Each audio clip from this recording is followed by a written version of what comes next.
नाज़रीन आदाब, MCN Urdu news में आपका खैर मकदम है। शहरियत के मुतनाज़ा कानून के खिलाफ नादिर में कुल जमाती तहरीक का एहतजाजी धरना दूसरे दिन में दाखिल हो गया है। हिंदुस्तान का आईन, हिंदुस्तान का कानून, हिंदुस्तान का ज़ाब्ता जो बाबा साहब अम्बेडकर ने बनाया है, वो उसी कानून के तहत हिंदुस्तान चलेगा। हिंदुस्तान के अंदर किसी की तानाशाही नहीं चलेगी। इसलिए हम हुकूमत हिंद को ये बावर कराना चाहते हैं कि हम तुम्हारी हुकूमत के ईंट से ईंट बजाने को तैयार हैं। हमने बहुत सब्र कर लिया है और तुम हमारा इम्तिहान बार बार ले रहे हो। तुमने अभी देखा नहीं है कि हम अमन के पैगाम्बर हैं। हमने अपनी तरफ से कभी कोई शर नहीं होने दिया है। इसका हरगिज ये मतलब नहीं है कि हम तुमसे डरते हैं।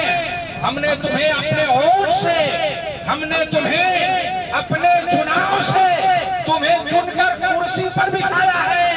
कुर्सी को गिराना भी जानते हैं, तख्त को तोड़ना भी जानते हैं और तुम्हारी हुकूमत को बर्बाद करना भी जानते हैं। इसलिए हम जो है ये सीए का काला कानून, एनआरसी और एनपीआर का काला कानून जैसे मजालिम को सहने के लिए तुमने हमारे लिए ये कानून लेकर आए। हम इस कानून का पालन करने वाले नहीं हैं। बिला तमसील आज भी हम तमाम लोग मिलकर, आजादी के बाद ये पहली मर्तबा है जब तमाम हिंदुस्तानी, बल्कि हिंदुस्तानी होने के नाते मिलजुल कर जो है हुकूमत के खिलाफ उतरे हैं और कामयाबी हमको मिलने वाली है। अरे हम क्या चाहते, अरे हम क्या चाहते, अरे तुम क्या चाहते है? हक तो हमारा है हमारा है हमारा। अरे जोर से बोलो, अरे तुम भी बोलो, अरे तुम भी बोलो, अरे हम भी बोले, सब मिलकर बोलो, सब मिलकर बोलो, सब मिलकर बोलो। अरे थक गए क्या, अरे थक गए क्या? फिर जोर से बोलो, फिर जोर से बोलो, फिर जोर से बोलो। अरे सुन ले मोदी, अरे सुन ले मोदी, अरे सुन ले रे योगी, अरे सुन ले रे योगी, अरे सुन ले अमित शाह, अरे सुन ले अमित शाह। अरे हम क्या चाहते, अरे हम क्या चाहते है? जान से प्यारे है हमको प्यारे, है प्यारी प्यारी, है प्यारी प्यारी।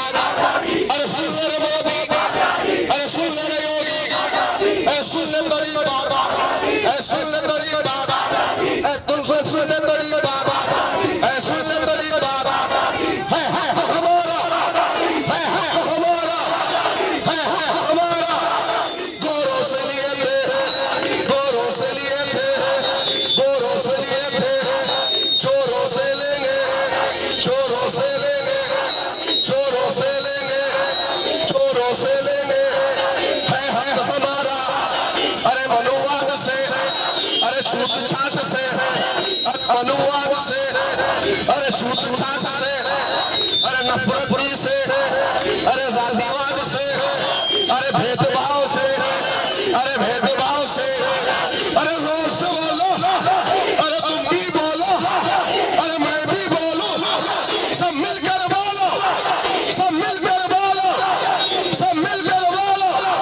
अरे सुन ले मोदी, सुन ले अमित शाह, अरे सुन ले बड़ी बात। अरे सुन कि एनआरसी का जुल्म कहो कैसे सहेंगे, एनआरसी का जुल्म कहो कैसे सहेंगे, एनआरसी का जुल्म कहो कैसे सहेंगे, एनआरसी का जुल्म कहो कैसे सहेंगे। इस मुल्क से हम दूर भला कैसे रहेंगे। मेरा भारत महान है, मेरा भारत महान है, मेरा भारत महान है, मेरा भारत महान है, मेरा भारत महान है, मेरा भारत महान है। एक दूसरे से कहते हैं हिंदू मुसलमान, एक दूसरे से कहते हैं हिंदू मुसलमान। का संविधान। मेरा भारत महान है, मेरा भारत महान है, मेरा भारत महान है, मेरा भारत महान है, मेरा भारत महान है। हम देखेंगे, हम देखेंगे, लाजिम है कि हम भी देखेंगे, हम देखेंगे, हम देखेंगे, लाजिम है कि हम भी देखेंगे, हम देखेंगे।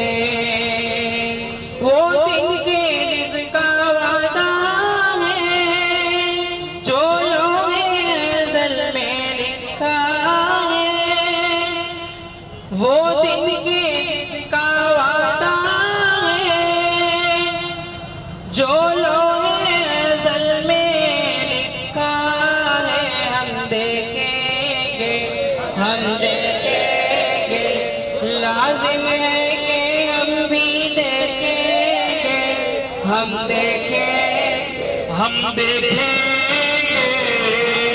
अरे जोर से बोलो हम देखेंगे, हम देखेंगे, हम देखेंगे।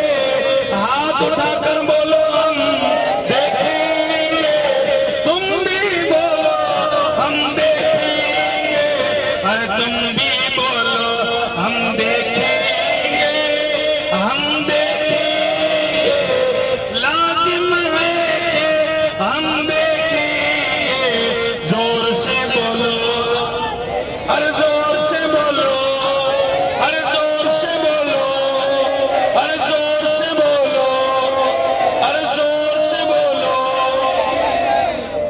लाजिम है कि हम भी देखेंगे, जब जुल्म और सितम के कोहे गिरा, रूही की तरह उड़ जाएंगे। जब जुल्म और सितम के कोहे गिरा, रूही की तरह उड़ जाएंगे। हम देखेंगे, हम देखेंगे, लाजिम है कि हम भी देखेंगे, हम देखेंगे, हम देखेंगे। हम महकूमों के पाँव तले, हम महकूमों के पाँव तले, जब धरती धड़ धड़ धड़केगी। हम महकूमों के पाँव तले, जब धरती धड़ धड़ धड़केगी। हम देखेंगे, हम देखेंगे, लाजिम है कि हम भी देखेंगे, हम देखेंगे। बनो खालिद सिफत इंसान, बनो खालिद सिफत इंसान, जो होगा देखा जाएगा। ओ खालिद सिफत इंसान, जो होगा देखा जाएगा। अरे नहीं जाएंगे पाकिस्तान, जो होगा देखा जाएगा। नहीं जाएंगे पाकिस्तान, जो होगा देखा जाएगा। नहीं छोड़ेंगे हिंदुस्तान, जो होगा देखा जाएगा। करो तुम अज़्म का ऐलान, जो होगा देखा जाएगा। करो तुम अज़्म का ऐलान, जो होगा देखा जाएगा। नहीं छोड़ेंगे हिंदुस्तान, जो होगा देखा जाएगा। नांदेड़ के पीरबुरान चौराहे पर CAA और NRC के खिलाफ जलसा मुनाकिद हुआ। जलसे में मुंबई से मौलाना मुफ्ती सुलेमान अहमद कादरी ने शिरकत की। इन्होंने कहा कि CAA, NRC और NPR मुल्क की सालिमियत, जमहूरियत और सेकुलरिज्म को तबाह व बर्बाद करने वाला कानून है। इस कानून ने हिंदुस्तानी आइन और दस्तूर का गला घोंट दिया है। इस कानून के जरिए हुकूमत ने हिंदुस्तानी आइन और दस्तूर में दिए गए मसावात और मजहब की बुनियाद पर किसी किस्म की तफरीक न करने की यकीन दहानी को खत्म कर दिया है। इस जलसे में सैकड़ों की तादाद में अवाम ने शिरकत की। जलसे का एहतमाम नांदेड़ बज़्म कादरिया के जिम्मेदारान व इंतजामिया कमेटी पीरनगर ने अंजाम दी। पहले ये बताइए आप, हुकूमत आती किससे है? जानवरों से नहीं चुन के आती है। हुकूमत जो है पब्लिक से ही चुन के आती है। हुकूमत की जो कुछ भी कुर्सियां हैं वो भैंसों बैलों ने नहीं बिठाया उनको। यही जो पब्लिक है हिंदुस्तान की, इसी पब्लिक ने वहाँ तक भेजा है। तो जो पब्लिक वहाँ तक भेज सकती है वो पब्लिक खींच के उतार भी सकती है पब्लिक, क्योंकि डेमोक्रेसी में यही पावर है कि ये by the people for the people है। तो लोगों से लोगों के लिए है। तो लोग जब नहीं चाहेंगे तो तुम्हारे तख्ते भी उलट जाएंगे। कानून पीछे नहीं लेने की बात कर रहे हो सकता कुर्सी पीछे चली जाएगी। देखिए अभी हम एमपीआर के ख़िलाफ़ पहले ये हमें मिस गाइड कर रहे हैं कि एमपीआर हर 10 साल में होता है और ये उसी तरह से हो रहा है। परंपरा है हिंदुस्तान की, हर 10 साल में एमपीआर करवाया जाता है। मैं कह रहा हूँ एमपीआर जो 2011 में या इससे पहले जो करवाया था आपने, सेम टू सेम वही क्यों नहीं करवा रहे? इसमें अलग अलग क्यों आपने नए कुछ चीज़ें शामिल किया, ऐड किया है? पहले जो थे उसके अंदर एमपीआर के अंदर जो कुछ भी मालूमात लोगों की ली जाती थी उसमें ऐड करके आप क्यों ले रहे हो? ऐसा नहीं है, गलत है। ये मीडिया जो इनकी भक्त है वो सिर्फ दिखा रही है, उसको कम्युनल रंग देने की मीडिया कोशिश कर रही है, आवाम नहीं। आप जाएं प्रोटेस्टों में जो भी हैं उसमें सब कंधे से कंधा लगा करके चल रहे हैं और सारे लोग प्रदर्शन में हाजिर हो रहे हैं। और जो कम्युनल रंग देने की कोशिश कर रही है वो इनकी गोदी मीडिया है, जिनको ये नाजायज़ पैसे देते हैं और जिनको ख़रीद करके ये अपनी हुकूमत की कुर्सियां बिठाए हुए हैं। ये मीडिया का रंग चढ़ाना है, बाकी हकीकत ऐसी नहीं, ये झूठ है। मैं इसका विरोध करता हूँ। कम्युनल रंग नहीं दिया है लोगों ने, किसी ने नहीं दिया है, ये मीडिया ने दिया हुआ है। वज़ीर आज़म नरेंद्र मोदी को शिवाजी महाराज से तकाबुल करने वाली किताब और मुसन्निफ के खिलाफ एहतजाज शुरू हो गया है। बीजेपी लीडर ने शिवाजी नरेंद्र मोदी के नाम से एक किताब लिखी है। इस किताब में नरेंद्र मोदी को शिवाजी महाराज से तजबीह देने की कोशिश की गई है, जिसके खिलाफ मुल्क भर में एहतजाज मुनज़्ज़म किए जा रहे हैं। नांदेड़ में कांग्रेस की जानिब से शिवाजी मुजस्समे के रूबरू एहतजाज किया गया, जिसमें कांग्रेस के कारकुनान ने वज़ीर आज़म नरेंद्र मोदी की छत्रपति महाराज से तकाबुल करने वाली किताब को नाज़िबा कलिमात बताते हुए इस किताब पर पाबंदी आयद करने का मुतालबा किया। कांग्रेस के कारकुनान ने कहा कि बीजेपी हुकूमत इस किताब के मुसन्निफ के इस कौल की वजाहत करे। इन्होंने नांदेड़ जिला कलेक्टर की मौरिफत एक मेमोरेंडम देते हुए महाराष्ट्र की वज़ीर आला से मुतालबा किया कि वो इस किताब पर पाबंदी आयद करते हुए कसूरवार अफराद के खिलाफ कानूनी कार्रवाई करें। इस मौके पर इस किताब के मुसन्निफ का अलामती मुजस्सिमा और किताब को भी नजर आतिश किया गया।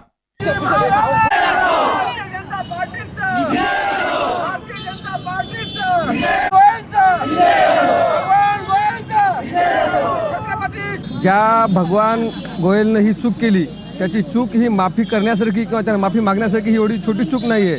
त्यानं या महाराष्ट्राचंच नव्हे या देशाचे आराध्य दैवत छत्रपती शिवाजी महाराजांची मोदींसोबत केलेली तुलना ही महाराष्ट्र कधीही खपून घेणार नाही। माझं म्हणणं असं आहे की त्याचा निषेध म्हणून आम्ही आज त्याचं प्रतिकात्मक पुतळा फोटो जाळलेले आहे। तो व्यक्ती जर समोर आला तर त्या समोरही त्या व्यक्तीला आम्ही जाळू शकतो, एवढ्या आमच्या भावना तीव्र आहेत। त्याचबरोबर भाजपा भारतीय जनता पक्षानं आपली शिवाजी महाराजांविषयीची भूमिका अगदी स्पष्ट करावी। ज्या छिंदमनं छत्रपती शिवाजी महाराजांवर शिंतोडे उडवले त्या छिंदमला भारतीय जनता पक्षानं मोठं करण्याचं काम केलं। आजही छत्रपती शिवाजी महाराजांची बदनामी झाली असताना छत्रपती शिवाजी महाराजांचं नाव घेऊन ही सत्तेत आलेले भाजपची लोक एक चिकार शब्द काढायला तयार नाहीत। त्यांच्या पक्षाच्या कार्यालयात या पुस्तकाचं प्रकाशन झालं तरीही त्याविषयी भाजपाचे नेते, कुठलाही नेता कार्यवाही तर सोडून द्या परंतु कुठलंही वक्तव्य करायला सुद्धा तयार नाहीत। म्हणून भाजपानं सगळ्यात पहिल्यांदा छत्रपती शिवाजी महाराजांबद्दलचं आपलं प्रेम खोटं आहे हे मान्य करावं आणि शिवाजी महाराजांवरती आपली श्रद्धा कमी करावी। पुन्हा शिवाजी महाराजांचा त्यांना अधिकार, नाव घ्यायचा अधिकार नाही, एवढं मी या ठिकाणी बोलतो। आता आम्ही माननीय कलेक्टर साहेबांना भेटून 2 निवेदन दिले आहेत। एका निवेदनाच्या बाबतीत जे आम्ही निषेध इथं फोटो जाळून केलेला आहे याच्या संदर्भात आताच आपल्याला माहिती देण्यात आली आहे। दुसरा एक निवेदन आम्ही त्या ठिकाणी दिलेलं आहे की तानाजी आणि छपाक हे 2 पिक्चर या महाराष्ट्रात टॅक्स फ्री करावे अशी एक विनंती आम्ही त्या निमित्ताने केलेली आहे। कारण तानाजी हे महाराष्ट्र राज्याचे आराध्य दैवत छत्रपती शिवाजी महाराज यांच्या एका वीर सरदाराची ती कथा आहे आणि ती कथा घराघरापर्यंत पोहोचली पाहिजे।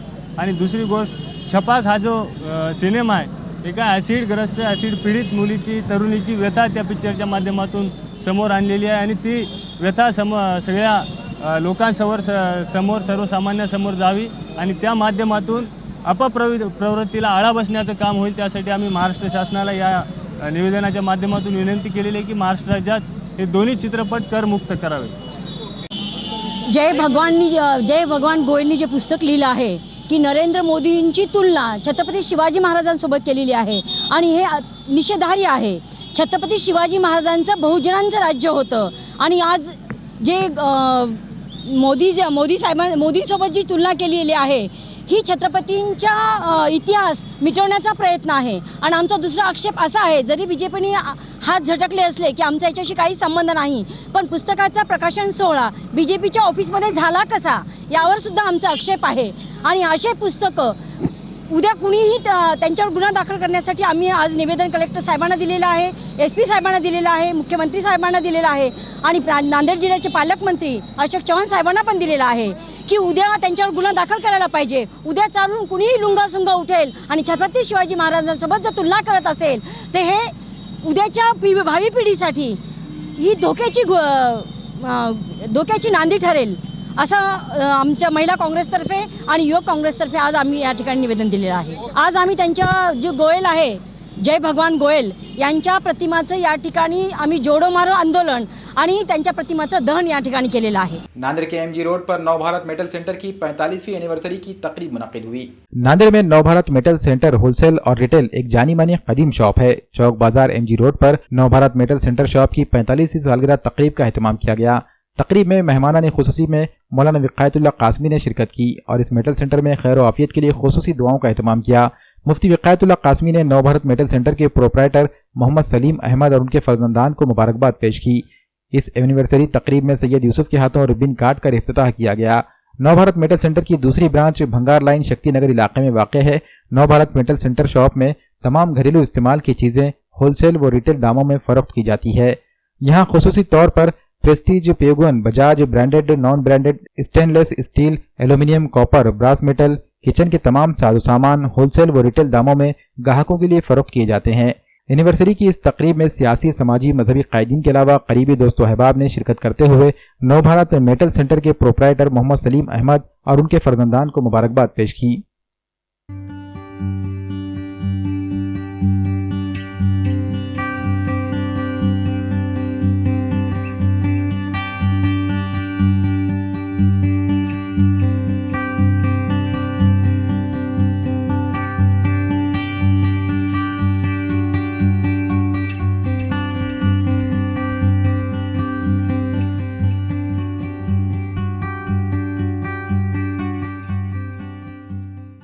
मैं मोहम्मद विकार अहमद वल्द मोहम्मद सलीम अहमद, जो नवभारत स्टील जो चौक बाज़ार में ये दुकान है और एक भंगार लाइन में है ये दुकान.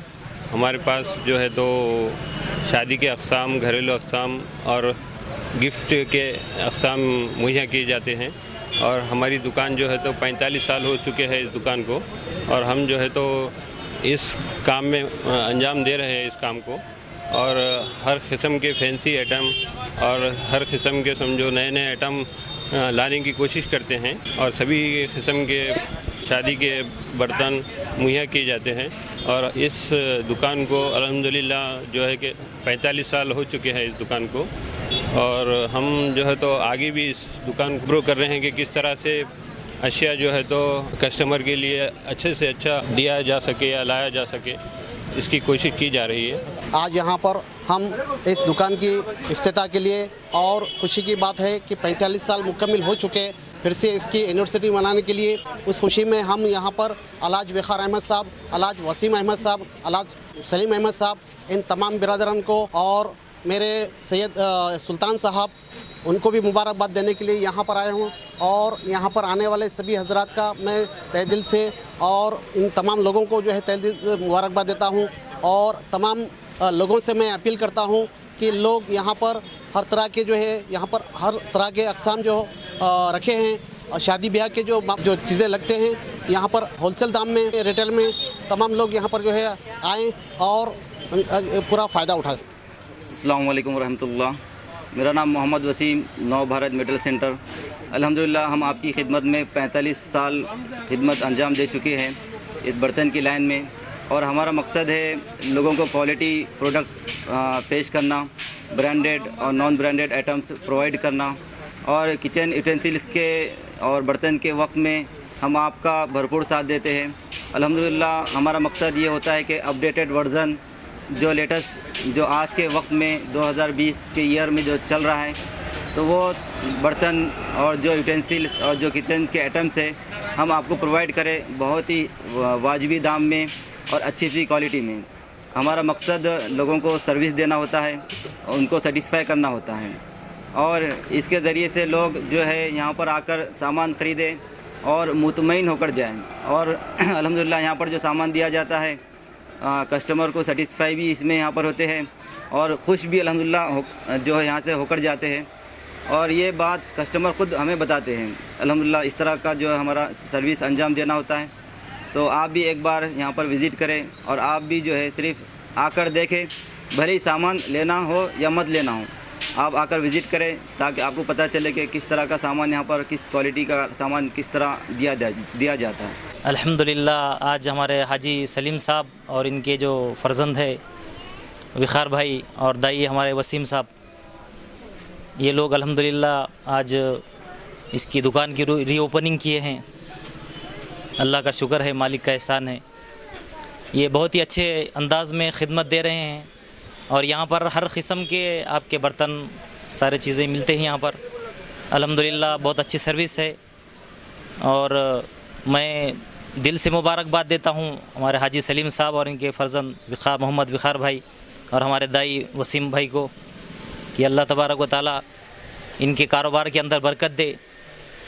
मुफ्ती विखायतुल्लाह साहब ओपनिंग के लिए आए थे, इफ्तिताह के लिए इस दुकान की, उनके हाथों से दुआ की गई और अल्लाह तबारक व तआला से मैं यहाँ पर यही दुआ करता हूँ और मुबारकबाद देता हूँ कि अल्लाह तबारक व तआला इनके कारोबार के अंदर बरकत दे, आमीन। मुस्लिम माशरे में आला तालीम याफ्ता लड़कियों के बिन बिहाए घरों में बैठे रह जाने के वाक़यात में इजाफा हो गया है।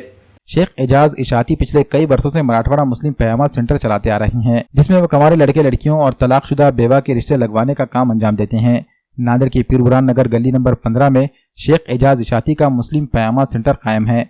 शेख एजाज इशाती ने अफसोस का इजहार करते हुए कहा कि पिछले 3 वर्षों से इन्हें ये एहसास हो रहा है कि मुस्लिम माशरे में वालिदैन अपनी लड़कियों को तो आला से आला तालीम दिलवाते हैं, लेकिन उनके मियार और रुतबे के मुताबिक पढ़े लिखे लड़के नहीं मिल पाते हैं, जिसके सबब ऐसी कई आला तालीम याफ्ता लड़कियां कई साल अपने घर में बिन ब्याही बैठी रह जाती हैं। इनका मानना है कि अगर लड़का दीनदार और अच्छा कमाता हो तो लड़की के वालिदैन को चाहिए कि वो अपनी लड़की का जल्द अज जल्द निकाह इस लड़के से करवा दें, लेकिन ऐसा नहीं हो पा रहा है, जिसके सबब कई लड़कियां अपनी उम्र को पार कर रही हैं। ये अल्लाह तबारक की तरफ से रिश्ते तय होते हैं, हम तो सिर्फ एक ज़रिया है।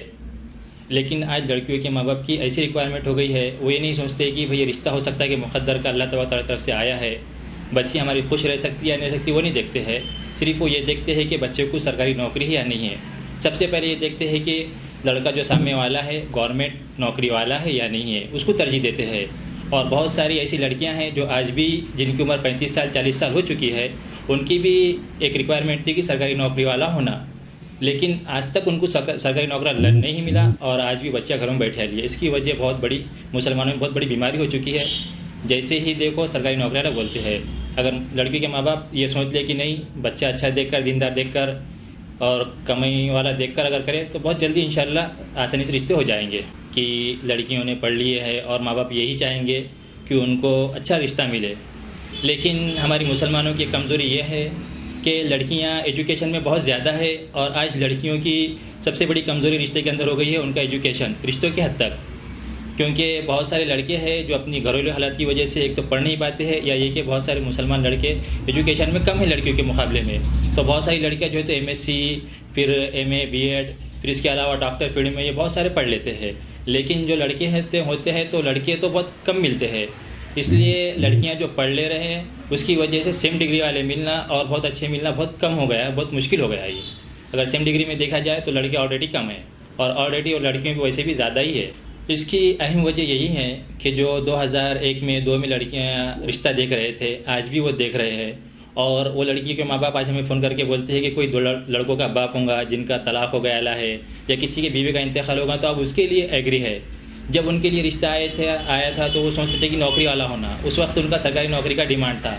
ऐसा कोई नहीं है कि जिसको अल्लाह तबारक व तआला ने रिश्ता न भेजा हो, हर लड़की को रिश्ता आता है, चाहे वो अंधी हो, लंगड़ी हो, लेकिन कैसी भी हो अल्लाह तबारक व तआला ने जो है तो मुक़द्दर का रिश्ता बराबर भेजते हैं। जब अगर रिश्ता ये बहुत बड़ी नेमत है, सबसे बड़ी बात हमारे लिए अहम ये है कि हमारे लिए रिश्ता ये अल्लाह तबारक ताला की बहुत बड़ी नेमत है। अगर हम उसको रिजेक्ट करेंगे और उसके अंदर नुक्स निकालेंगे तो फिर अल्लाह तबारक ताला भी नाराज़ हो जाएंगे। फिर एक वक्त ऐसा आएगा कि हम चाहेंगे कि रिश्ता आना, फिर लड़की अगर ये चाहें, लड़के के माँ बाप चाहेंगे क्योंकि दो बच्चे का बाप भी मिल जाए तो वो भी फिर बहुत मुश्किल से आता है। मैं उन लड़कियों के माँ बाप को यही पैगाम दूंगा कि बहुत अच्छी सोच है कि रिश्ता जो है तो बहुत अच्छा मिले, और हर कोई माँ बाप यही चाहेंगे कि बच्ची का अच्छा ही हो और बहुत क्वालिफाइड अच्छा लड़का मिले। ये हर लड़कियों के माँ बाप की सोच है, बहुत अच्छी सोच है।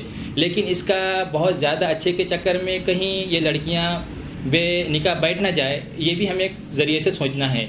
कहीं ऐसा ना हो कि हम जो बहुत अच्छा सोच रहे हैं, कहीं ऐसा वक्त भी ना हो कि बच्ची का वक्त निकल जाए और रिश्ता ना हो। ये भी हमें सोचना है, दो तरीके से भी हमें सोचना है। सिर्फ अच्छा ही नहीं सोचना है, बहुत ज़्यादा अच्छे के चक्कर में बहुत ज़्यादा बुरा भी हो जाएगा फिर बच्ची का, ये भी हमें सोचना ज़रूरी है। आज जो मुसलमानों में लड़कियों को देखा जाए, जिन लड़कियों का तलाक हो जाता है, डिवोर्स हो जाता है, खुला हो जाता है, तो उन लड़कियों की माँ बाप ये होती है कि अब हमें बच्चा फ्रेश में मिले।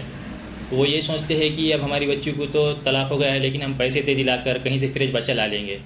लेकिन होता ये है, और वो कहीं पर कंप्रोमाइज़ करने के लिए तैयार भी नहीं होते हैं। वो सोचते हैं कि हमारे लेवल का ही बच्चा मिले। तो ऐसे में कहाँ से रिश्ते होंगे जब लड़की का ऑलरेडी तलाक हो गया, खुला हो गया है, तो फ्रेश में बच्चा बहुत मुश्किल से उनके लिए राज़ी होता है, लेकिन बहुत एकदम बिल्कुल नामुमकिन के करीब है, वो बहुत कम होते हैं केसेस। और ऐसे में लड़कियों के माँ बाप की ऊपर से ये रिक्वायरमेंट है कि हमें बच्चा फ्रेश में मिलना, ये बहुत ज़्यादा मुश्किल है। इसलिए मैं इन लड़कियों के माँ बाप से यही तवज्जो इस तरफ दिलाऊँगा कि बराह करम अगर कोई सेकंड में मुनासिब रिश्ता आता है तो उसको तरजीह दे, फ्रेश के चक्कर में जाकर लड़की को और ज़्यादा रिश्ते में टाइम ज़्यादा वक्त ना पास करें। MCN उर्दू न्यूज़ में आज बस इतना ही, कल फिर मुलाकात होगी। आदाब।